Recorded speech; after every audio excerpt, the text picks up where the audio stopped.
questions to ask you. Okay. What are your top 3 craziest rental stories?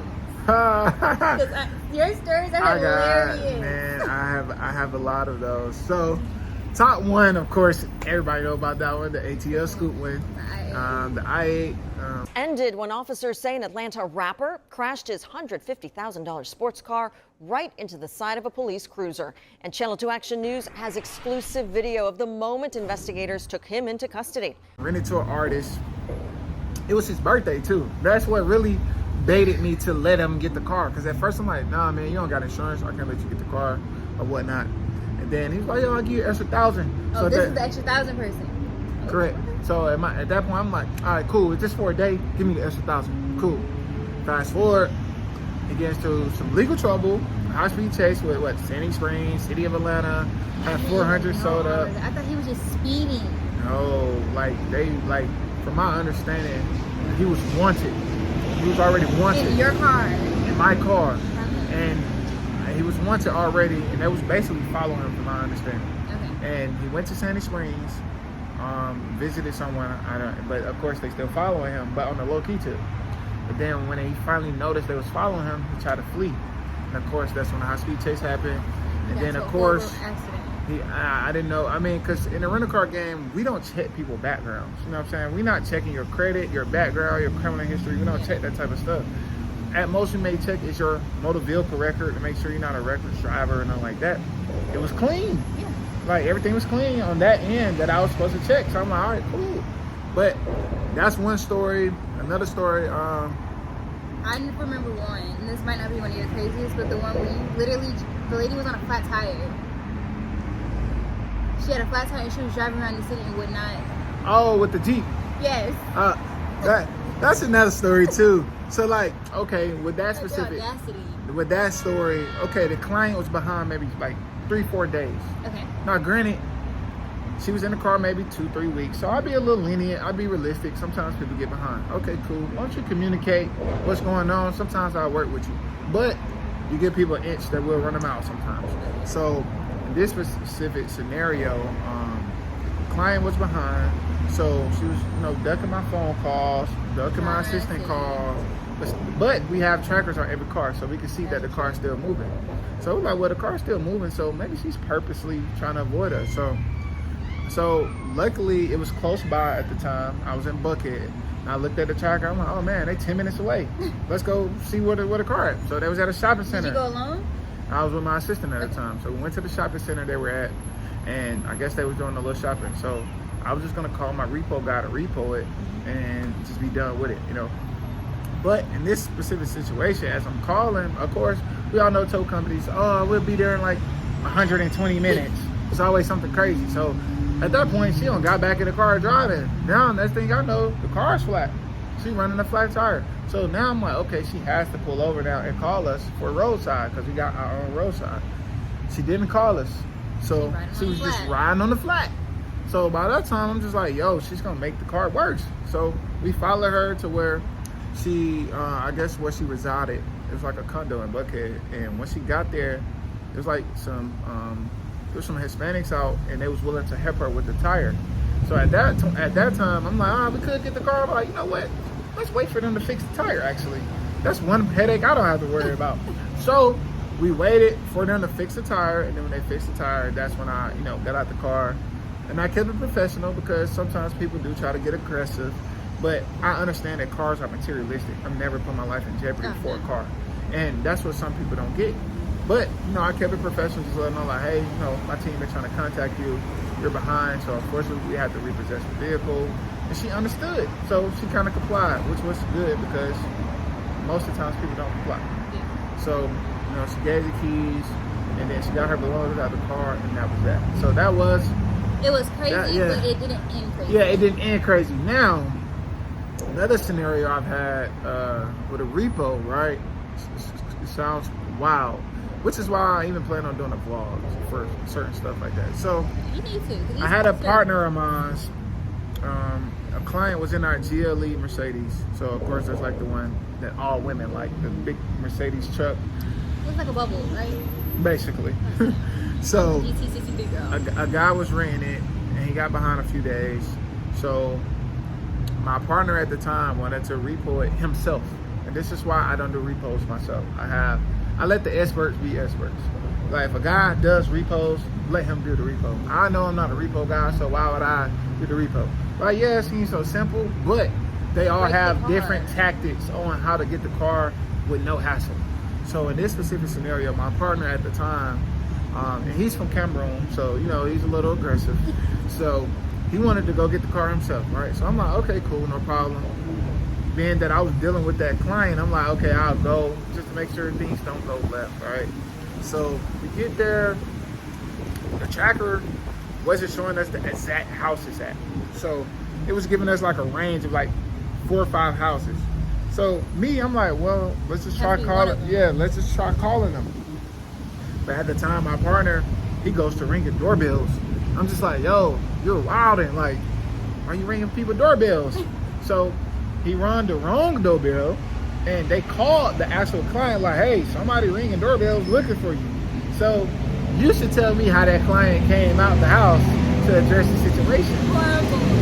So the client came out, he was a little aggressive. They got arguing, they exchanged words. And mind you, I'm sitting in the car. I'm just sitting in the car like, hey, I don't want to deal with that, but I'm gonna just sit in the car to make sure nothing does go left. Okay.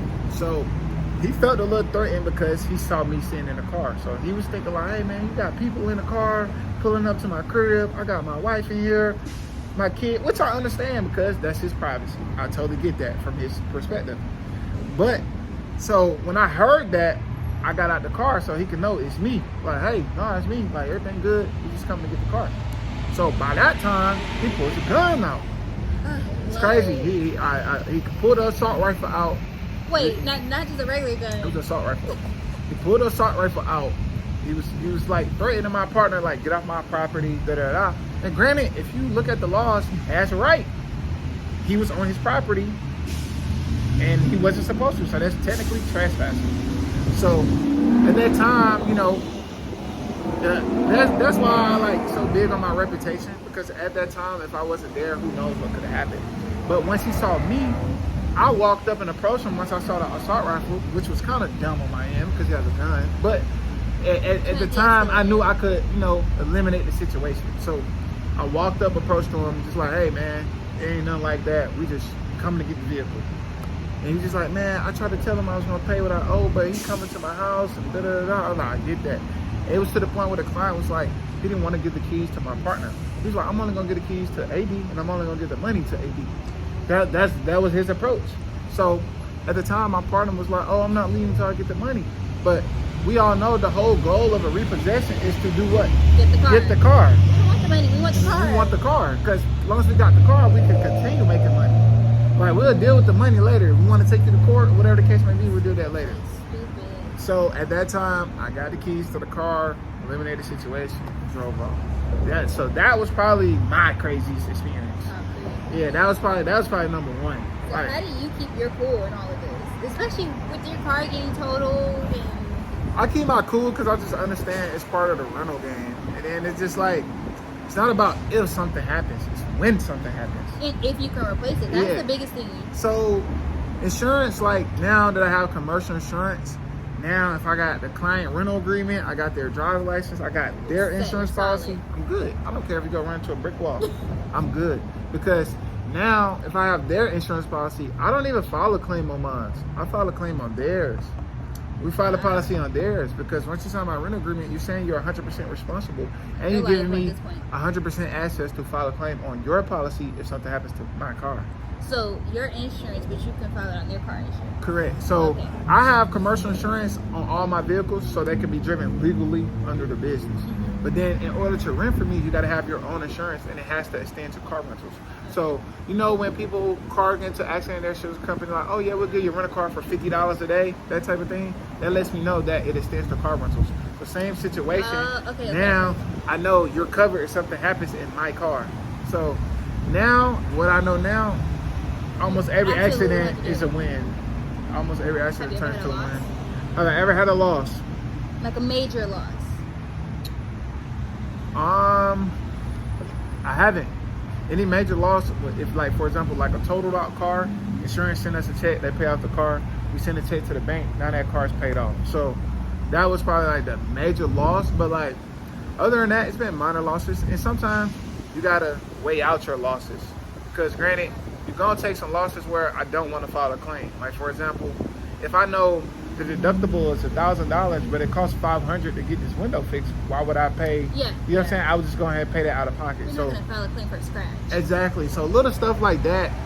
That's why I have like collision centers I deal with, glass repair, rim repair, because curb rashes is a thing. People hit curves all the time. So it's like, correct. So I have like those connections. So when little stuff like that happens, I just get them fixed. And usually it comes right out of the client's deposit, whoever did it. So it's still not a loss. So I know we briefly talked about this off camera, but what was the dream originally? Your car rentals, or was it your rental properties? It's not even neither, to be honest. Oh. Those are just stepping stones.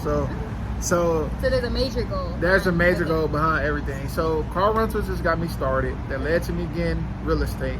The real estate is going to lead to me, eventually get more insurance clients, because obviously if I'm dealing with developers, you got to insure every house you get.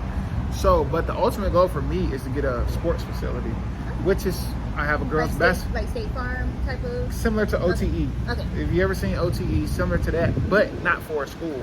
It'll be specifically for training, development, and I'm not just going to tend to one sport. It'll be all sports. So soccer, football, baseball, like the track. YMCA, almost. Similar, but like I'm trying to give a good scenario. Think of like what the Hawks would train in, but for all sports.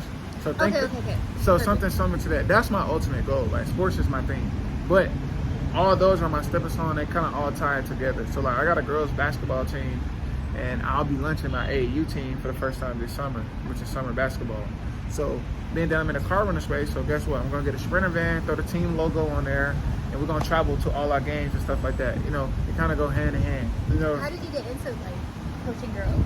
Coaching girls? Or the basketball? Well, I mean, I played basketball my whole life, so I knew at some point I was gonna coach. But I got into girls because I got a niece. So my niece was interested, and I was just like, I coach because I wanted to coach my niece, essentially. But then my first year coaching, we went undefeated, won a championship, which was last year. So that made me feel like I can take it to another level, you know what I'm saying? So now I'm just like, okay, cool. I got a good group of girls. I'm gonna coach them all the way up to they 17, 18. And when they go out to college, I just start over. So, and I feel like that'll be my way of like having an impact on what I do. And it's not like each year you get a new team. It's the same girls. They know you how you are. Correct. Definitely. And I get to build with them. I think that's the best part, being able to develop some players. Like I had some players that probably wasn't the best first year playing, but I see the potential. Fast forward to now, they're way better players. So I think that's probably the most satisfying thing for me, equivalent to playing. I never thought coaching would be equivalent to playing, but it's like equivalent to playing. Literally. How old are they? So they're middle schoolers. So 6th, 7th, and 8th graders. I'm thinking they're like elementary. Nah, they're all middle schoolers. Elementary is too young for me, because it's like you gotta really baby step the development for them. But I like 6th to 8th graders because now that's the time frame where, of course, they're taking it a little serious. They're going through puberty. The emotions is all over the place. So I can help them manage all that. Then even outside of basketball, like, I just kind of put them, like a mentor for them. That's how I look at it. Like I'm mentoring them in the aspect of them playing basketball too. So I enjoy that probably more than anything. That gives me a balance with business, and then that's like kind of like my personal life. But sounds like your treat for everything else you do in life. Correct, literally. So that's like my safe haven. You don't really see me post about that, nothing. Like very rarely. If you just see me with a group of girls, you personally told me about that before you didn't even know. If you just see me with a group of girls, a whole bunch of kids, just know that's my basketball team. So if anybody wanted to follow your footsteps, what advice would you give them? The advice I would tell them is, eliminate all the negative energy, use that as fuel, because it's gonna come. I had people tell me you should just work for Hertz, why not just work for Enterprise, you want to rent cars. Now granted, I'm not knocking that, because that would have been a great opportunity to learn the business. But in reality, would I got as far as I am if I would have worked there? I don't think so. But that would be my thing if you want to follow my footsteps. Just literally like eliminate the negative noise, and you got to make a lot of sacrifices. That's probably the biggest thing. Like, so what sacrifices did you have to make to be where you are now? Like, it's just like little stuff. Like me, I never partied. Like college, I went to one party all 4 years, literally. And that was my freshman year, never partied. But at that time, oh, you lame, you don't hang out, you boring. Okay, fast forward to now, I'm still lame, I'm still boring, but I got my, you know what I'm saying? I got my goal accomplished, what I was trying to do. So I just say it's really like being around a good environment of people that's like goal driven, like that, like get around like-minded individuals. Like if I want a car rental company and you just going to the club every weekend and stuff like that, I don't need to be hanging with you. I got something I'm trying to accomplish. We need to be either trying to do something together. Like if you want to go to med school and I know what you're trying to do, and a client you're sacrificing socializing, I'm sacrificing socializing. Exactly. It's two different paths, but we're both sacrificing that party time. Correct. And it's just goals. discipline. Like that's, just like that's the biggest thing, just having discipline. So like it's a lot of stuff that like looking back, I'm glad I didn't do it. It's funny you say that because I got called lame because I don't party like that. That's cool. Like you said, I haven't partied since I was probably like 19. I haven't gone to basketball, football. Well, I'm going to a basketball game recently. I don't consider that partying though. Like basketball is cool. Like you know what I'm saying. But events I don't go to like that because it's no. Yeah, like it's just discipline, and I think a lot of people lack discipline because you gotta think about it, right? If let's just say, just for my real life scenario, right? I have $1,000 saved, so I know I want to go get this economy car, and I gotta put $1,000 down, right? Then on the flip side, it's my homeboy. He throwing a party, and he want me to chip in on a section. And the section is, we know what sections goes in Atlanta. $500-$600. $500-$600. Hey, man. Like, okay, what most people would do, oh yeah, I'm gonna go party with my friend, but not knowing they taking away from that $1,000 that will go towards their business. Definitely. So those are decisions that people gotta make, but they unconsciously don't think about it. So it's just like, oh yeah, I'm about to go party. Then, mind you, I don't drink, so that's a good thing. But most people drink, so they're gonna buy drinks in the club, you know, or whatever. Hookah is a thing. So now that $300 is turned to $600. So now when you get back home and you reset, now you back like, yeah, I want to go get this car, and you realize like, damn, I only got $400. So what does that do? Push you back. So now you're getting pushed back. Who knows? That might push you back a month. Now you're like, dang, I gotta go save some more money. So but in my mind, I knew like, nah, I'm good. I'm not doing that. I'm gonna go get this car. This car gonna generate me some revenue. Yeah, I got a chance to go do it again. Nope, I'm gonna get the second car. Like that was my mindset, and I just feel like you just gotta lock in on what you want. You know what I'm saying? Even now, I honestly thought when I got to like 20 cars, I was gonna be satisfied. But now, I'm at 31 now. So now I'm at the phase where it's just like, it's never enough cars. Oh. Every car could be rented out. I still might have 10 emails of people looking for cars.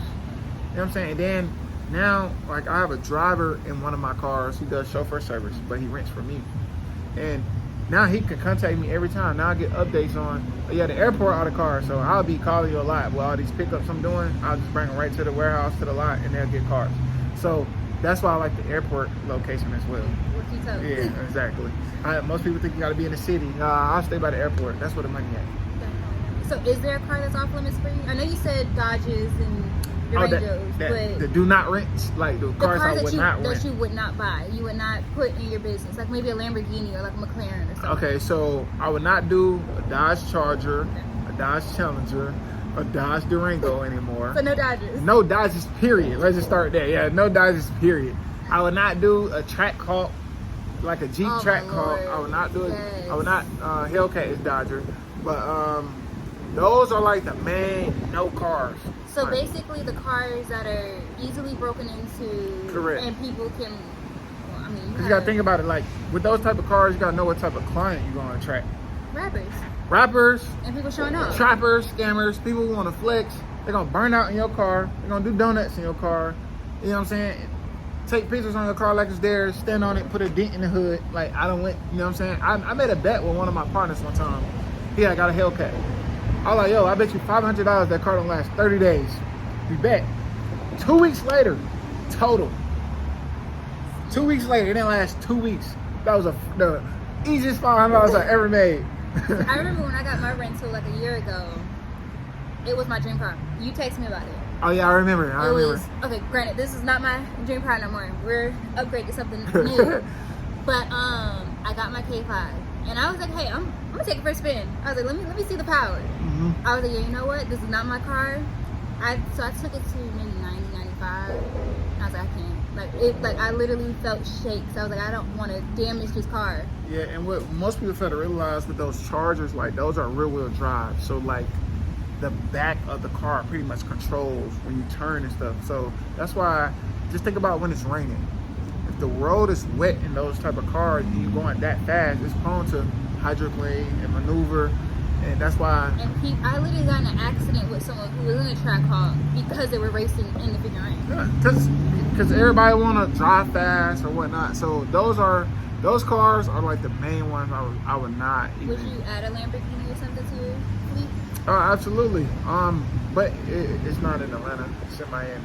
Oh, well, yeah, So, we did talk about that. Yeah, so it wouldn't be in Atlanta. Like, granted, those cars do well, and I like them because realistically, a Lamborghini car note may be, let's just say, somewhere between. Last time I looked, it was like 200. Yeah, somewhere between 2 to 3,500, something like that, right? But you gotta ask me, how much do they rent out for? You can rent a Lamborghini out for $1,400 a day. So all you need is 2 bookings, and you got the car for free the whole month. So really, when it comes to exotics, I don't look at them to make money. I look at them to drive for free. So you're basically paying the car note with the rental. Correct. So when a person rents it, like for example, like I don't have my dream car yet, but when I do get my dream car, in my mind, I was saying I'm not gonna rent it out. I'm like, I'll just rent it out for 2 days. It'll pay the car note, pay the insurance, and I got my dream car for free. My dream car is a If you don't want to say it on camera. My dream car is a Rolls Royce Wraith. I want it blacked out with white interior. So I'm gonna nickname it Oreo. I already got it mapped out. So that's my dream car. Because I only say that because I was able to experience driving one. So my mentor Mitch, he had a Wraith. So of course he called me one day when his Lamborghini was getting shipped. It's like 7:30 in the morning. I'm like, yo, my Lamborghini comes today. I want you to come see this. So I got out the bed. I went to go see it because I never seen a Lamborghini at the time. So Lamborghini comes. He let me test drive it. And granted, I used to like Lamborghinis. Granted, Lamborghinis are good, but I was like, nah, I'm not. I found out about the gas on them.